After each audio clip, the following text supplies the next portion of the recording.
Alright, what's going on, everybody? Today we're working on the GT finally. So today I need to get the engine out of this thing and figure out what's wrong with it. I need to take it apart. We know it has rod knock, but we don't know how bad the damage is. So if it's only the short block and the cylinder heads are good, I will probably be able to get an OEM short block, and then I can just put all this stuff back together with everything it is. But what I'm worried is that this dude actually started the car with no oil in it, and he might have junked the heads. So we're gonna have to take it apart because the heads, cylinder heads in this thing are really, really expensive.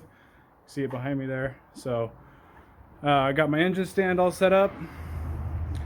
So I went ahead and this is pretty much the same to all Subaru. So I just took all the top stuff apart, set the AC off to the side, power steering off to that side, pull the intercooler off. It's just not really things I need to show you guys. I mean, it's all pretty basic stuff.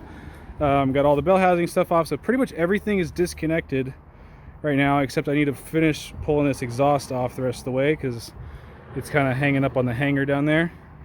So pull that off, and then we'll hook up our nice new engine hoist and pull this sucker out of here.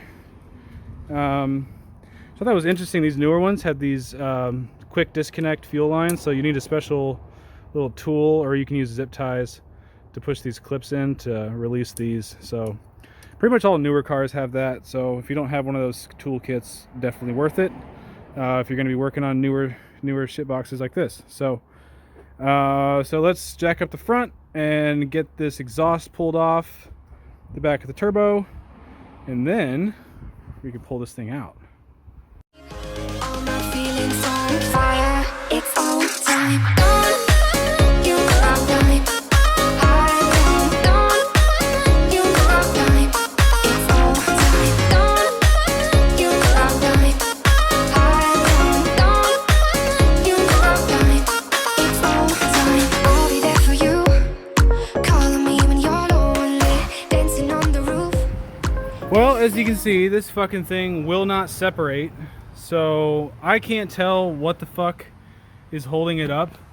I'm fucking bleeding everywhere, and I don't know. There's all the bolts are out. The turbo doesn't seem to be touching the bell housing. I see no reason why you can't pull this out with the turbo still on it, like every other fucking Subaru. But I guess I'm gonna take the fucking turbo off because it will not fucking separate. You can see it's separating crooked. On this side, something is hanging up. So I guess we'll get this fucking turbo off and try it again. Alright, pulled off the turbo.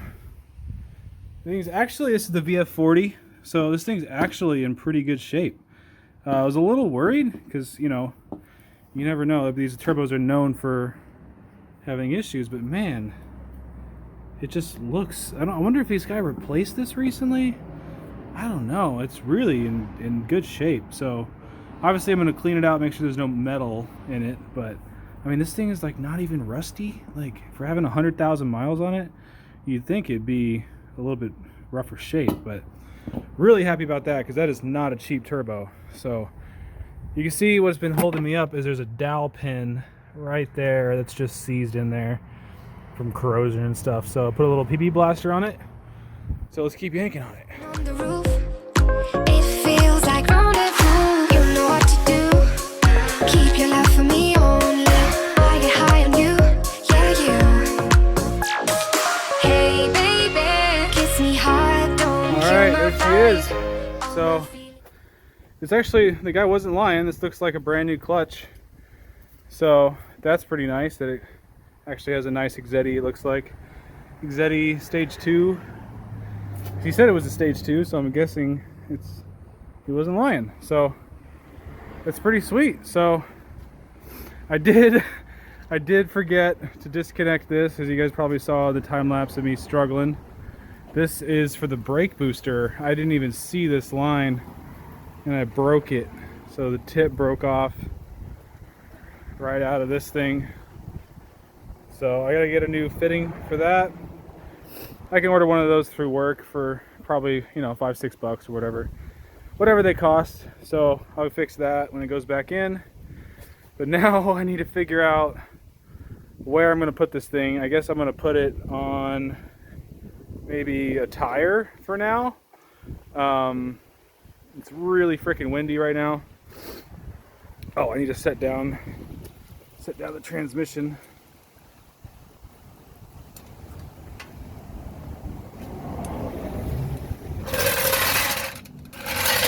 There we go. The old girl can sit right there. But yeah, man, even the throttle bearing looks good. It looks brand new. That's awesome. So yeah, he said he just replaced all this, so honestly, this motor's just not in bad shape at all. I can't believe it rod knocked.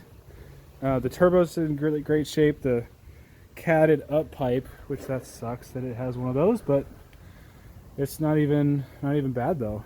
It looks good. I was able to just leave the intake in here and slip the turbo out. It's obviously got some oil in there because, you know, that's how it goes. But yeah, there she is.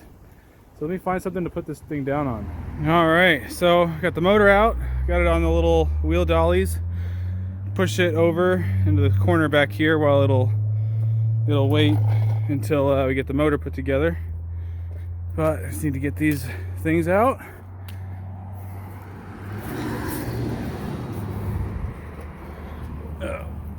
These things are a lifesaver. Highly recommend having some of these laying around if you're gonna be working on cars and need to move them around.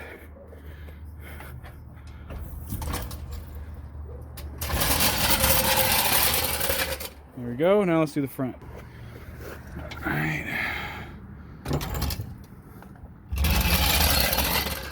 There we go. So that's where it'll be sitting for a while we go and work on this freaking thing. So that's going to be next video, is putting this thing on the stand, and we get to take it apart and find out what happened, why it rod knocked, and hopefully these heads are savable. So that'll all be for the next video, but I just wanted to give you guys a quick little video showing us taking this thing apart. Made a lot of progress for one day. So yeah, I want to thank you guys for watching. You got some comments, or if you've done this yourself, if you had any idea why maybe it just rod knocked randomly, those are the comments. All right, thanks for watching.